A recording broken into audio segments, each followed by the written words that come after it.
Bienvenue dans notre road trip en Kabylie. Comment vous comptez la Kabylie, moi qui la découvre en même temps que vous?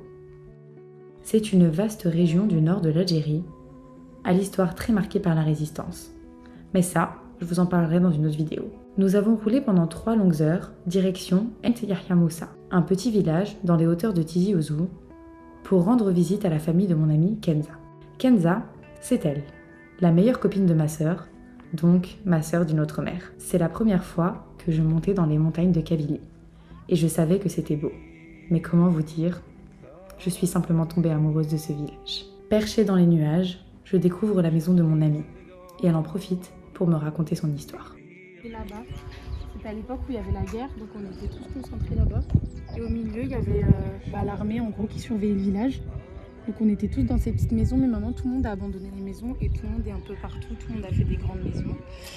Là-bas, t'as les tombes en gros de quand il y avait la guerre, je t'en avais déjà parlé. En gros, il n'y a pas de nom, etc. Parce qu'en gros, les Français, ils déterraient. Donc, du coup, on mettait pas de nom. C'est les tombes où il y a ma famille, tu vois. D'accord. Il y a mon arrière-grand-mère et tout. Et genre, Ah oui, je les vois d'ici, je les vois. Voilà. Ici, il n'y a que le silence, les oiseaux et le soleil écrasant d'un futur bel été. J'aurais pu passer des heures à contempler le paysage. Il fut un temps, pendant l'Algérie française, où ces monts étaient le repère des combattants du FLN, puis celui des intégristes de la décennie noire. Ici, tout le monde a un souvenir de la guerre. Et en venant ici, j'ai regretté de ne pas avoir ma grand-mère à mes côtés pour me raconter sa vie dans les montagnes berbères. C'est l'heure de redescendre en ville, à Dara Ben Khedda, anciennement Mirabeau sous l'Algérie française. Les Algériens ont encore beaucoup de mal à oublier les anciens noms des villes. Donc je dirais que nous sommes à Mirabeau. C'est une ville qui est un centre de la colonisation française, presque entièrement peuplée d'émigrés, en particulier des Italiens. Mais en nous baladant dans la ville, nous sommes entrés dans un petit hanout dont le propriétaire était un ancien habitant du 93. J'ai longuement discuté avec lui, mais je n'ai malheureusement pas eu le temps de tout filmer. Mais j'ai quand même envie de vous raconter un peu son histoire. J'étais étonnée de le voir ici. Il m'a dit avoir beaucoup aimé vivre en France, mais l'avoir quitté en 2008 car il ne se sentait pas chez lui. Quand je lui ai demandé pourquoi, il m'a répondu que son cœur était libre ici, dans son pays, propriétaire de son petit hanout. La France lui a laissé un goût amer. Après avoir travaillé pendant des années en France, il a attrapé un staphylocoque infectieux dans la jambe. C'est la seule chose qu'il a gardée de la France. Le lendemain, nous avons fait un tour à Tizi Ouzou, à la maison de l'artisanat pour trouver une jolie robe de mariage.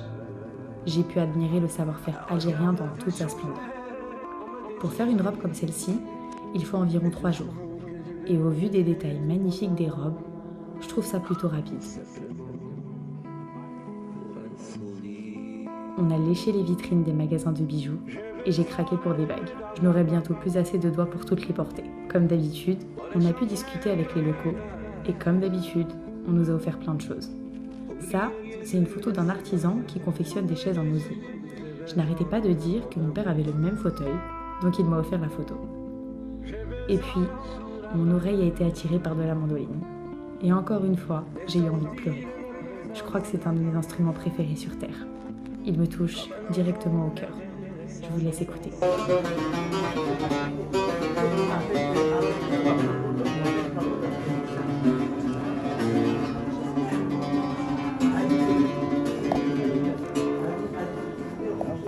On est parti voir son village, tu nous redis son nom?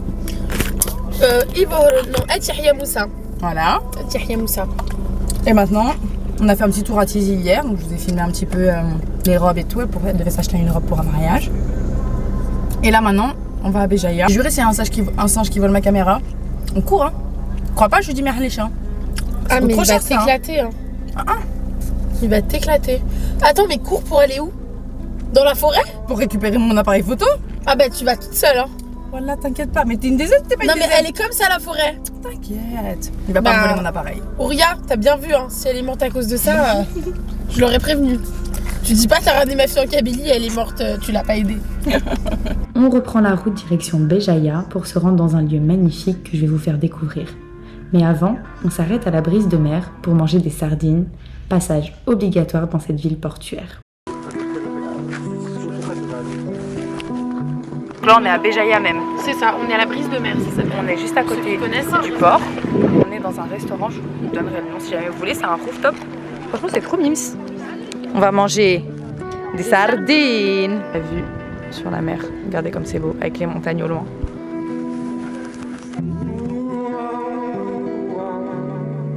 Et cette partie de la vidéo, c'est pour tous mes potes qui me regardent et qui me disent ouais, il n'y a rien en Algérie, il n'y a rien à voir en Algérie.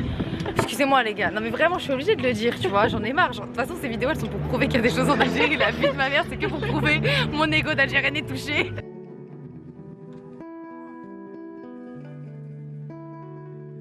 Maintenant, direction l'endroit que j'avais le plus hâte de revoir, la résidence Alpha. Perché en haut des montagnes, c'est un complexe résidentiel avec une magnifique vue sur la mer. C'est ici que j'ai passé mes dernières vacances avec mon père. Ça y est, on est arrivé. On a fait quand même au moins 4 bonnes heures de route, je pense. On est dans la résidence Alpha. Je vais vous montrer. On est en bord de mer. Je suis déjà venue ici en 2016 pendant les dernières vacances que j'ai passées avec mon père. Et c'est pour ça que je voulais absolument revenir ici, déjà parce que j'avais aimé l'endroit et de deux forcément parce que ça me rappelle mon père. Donc voilà, je suis trop contente d'être là. C'est magnifique, je vais vous montrer, vous allez trop aimer. Je vous mettrai toutes les infos, vous inquiétez pas. Maintenant je vous montre. En haut, ma voiture elle est garée là-haut, on est descendu. Donc là il y a une piscine qui malheureusement actuellement est vide, mais apparemment en été c'est blindé de monde. On a de la chance, actuellement il n'y a personne. Et maintenant je vais vous montrer la vue parce que c'est ça le mieux. Je crois qu'il y a 2 restaurants, une cafétéria, là on va aller se prendre un truc à boire. Et là, la vue sur la mer. Et on peut se baigner. Hein. Il y a accès à la plage en fait, regardez. Avec la piscine en bas qui sont aussi en train de nettoyer. Ah là là là là là là, regardez-moi ça. Franchement, je suis trop contente de l'avoir fait. En plus, non, attendez, il faut que je vous raconte l'histoire en vrai. C'est trop le dessin. Je vous explique. À la base, donc, je suis venue ici avec mon papa en 2016, comme je vous ai dit. Quand mon père est décédé, Allah yarhamou, j'ai pas arrêté de lui demander à ma tante Tata, est-ce que tu sais où est-ce que ça se trouvait? Est-ce que tu connais le nom de l'hôtel? Est-ce que tu sais? Parce que je voulais y retourner en fait. Et elle arrêtait pas de me dire non, je sais pas, parce que c'est mon père qui avait choisi le truc. Cet été, donc ma copine Kenza met une story dans sa story Snapchat et je reconnais l'hôtel. J'ai automatiquement fondu en larmes. Je sais, c'est con, mais j'ai fondu en larmes. Je lui dis Kenza, je t'en supplie, dis-moi où c'est. Vous vous rendiez compte, ça faisait 4 ans que je cherchais le nom. 4 ans que je cherchais le nom. Et là, comme par hasard, elle le met dans sa story. Genre, j'étais comme une folle quand j'ai su. Et je lui dis, écoute, maintenant c'est obligé, on y retourne cet été. Et voilà, on y est. Je suis trop contente. Donc voilà la chambre. On a un super grand lit avec la télévision, une petite armoire pour ranger ce qu'il faut. La salle de bain. Je vous jure qu'on rêve d'une douche chaude. Vous voyez, on a quand même une jolie vue sur les montagnes et sur la mer.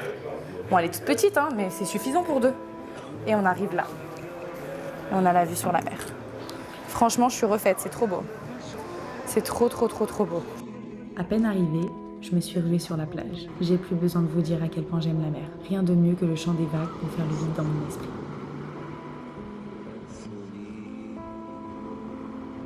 Trop heureuse, j'ai trop de chance. J'ai trop de chance.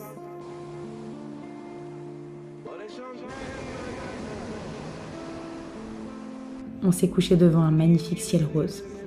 Je voudrais vous dire que j'ai passé une nuit magnifique, mais non, je me suis fait manger par les moustiques.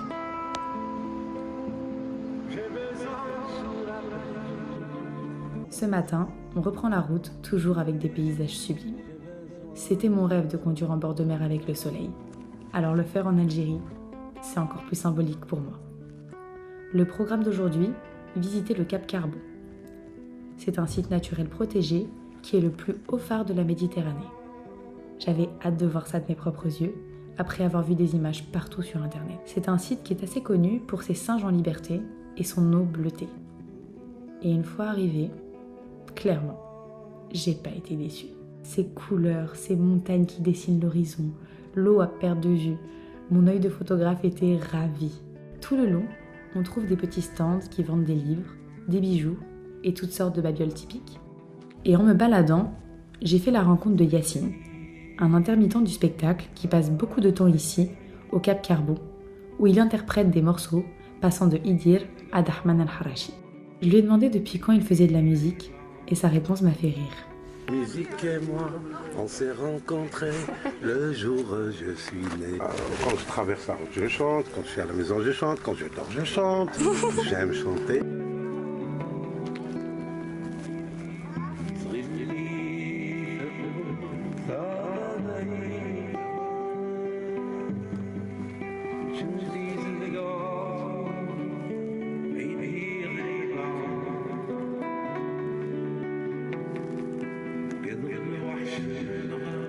J'aime les gens qui font les choses par amour.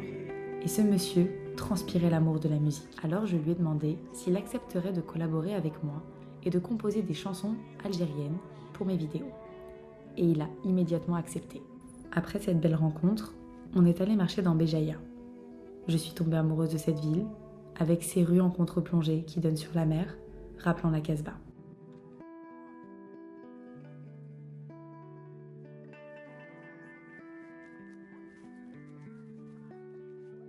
J'en ai pris plein les yeux, les routes étaient magnifiques. La seule chose qui m'attriste, c'est ça. Des détritus partout, au milieu de paysages sublimes. C'est vraiment dommage, car la Kabylie conserve un écosystème important et il faut à tout prix la protéger. Retour à l'hôtel pour notre dernière nuit ici. Tout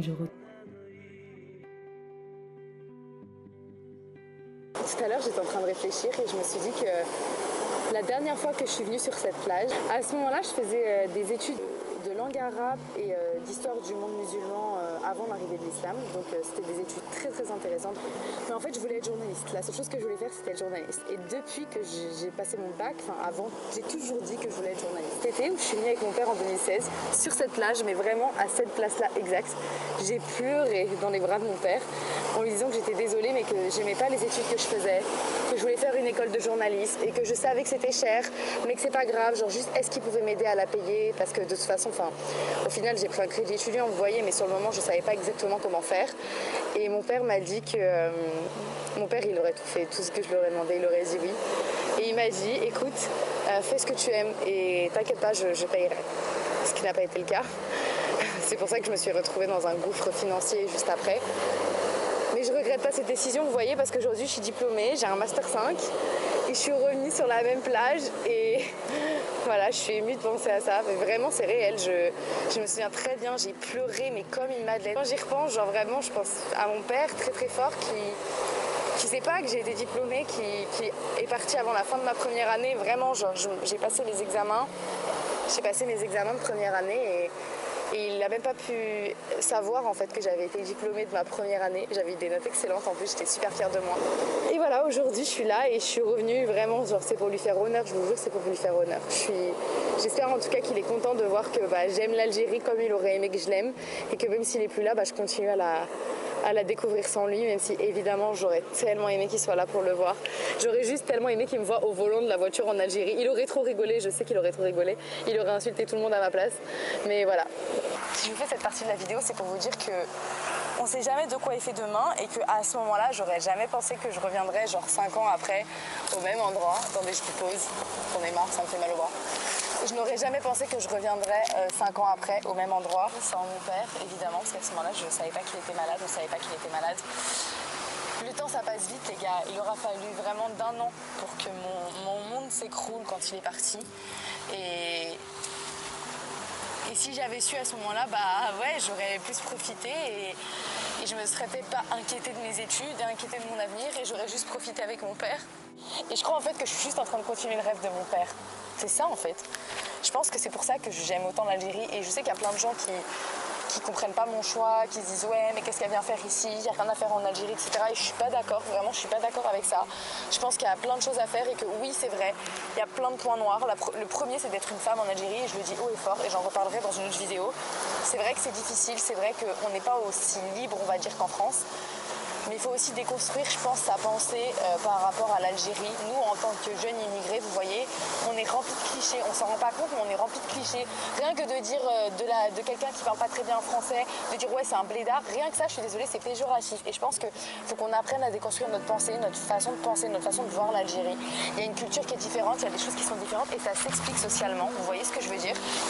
Et je pense qu'il faut faire preuve un peu d'intelligence émotionnelle et de se rendre compte que voilà, genre, c'est normal, c'est pas la même chose, le monde est différent et aussi se rendre compte de l'histoire, vous voyez, enfin je veux dire, si l'Algérie elle est comme ça aujourd'hui, c'est aussi à cause de son histoire, que ce soit son histoire avec la France, que ce soit la décennie noire. C'est important de comprendre ça pour comprendre les gens ici et pour comprendre que la mentalité est différente. Et franchement, j'en parlerai dans une autre vidéo. Je sais qu'il y a plein de femmes qui me posaient des questions en mode alors, tu te sens comment? Est-ce qu'être une femme seule? Est-ce que nanana? Et je vous répondrai hyper honnêtement. C'est toujours ce truc-là qui me freine. C'est vrai que la condition de la femme est compliquée, mais je pense pas non plus qu'elle soit... Enfin, je veux dire, on n'est pas à Kaboul, quoi. Vous voyez ce que je veux dire? On peut faire ce qu'on a envie, il faut juste oser le faire. Et je pense aussi qu'il faut pas hésiter à parler avec les gens et peut-être aussi à déconstruire les esprits. Vous voyez, il y a des gens qui ont du mal à comprendre parce qu'ils ont été élevés et éduqués comme ça. Et je pense juste que, voilà, c'est... L'Algérie, il faut apprendre à l'aimer, je suis archi d'accord. Je suis hyper contente d'être là. Merci de me suivre, merci pour tous les messages que je reçois. Punaise, je vais le dire à chaque fois, mais partout, sur Snapchat, sur Instagram, sur TikTok, vous êtes partout. Je vous aime trop. Merci, merci, merci, merci, merci. Merci encore de me suivre, de m'encourager et de m'écouter parler. J'espère que ce vlog vous a plu. J'ai énormément aimé filmer cette vidéo. Elle est dédiée à tous ceux qui sont en manque de leur terre et qui n'ont pas la chance de pouvoir y retourner.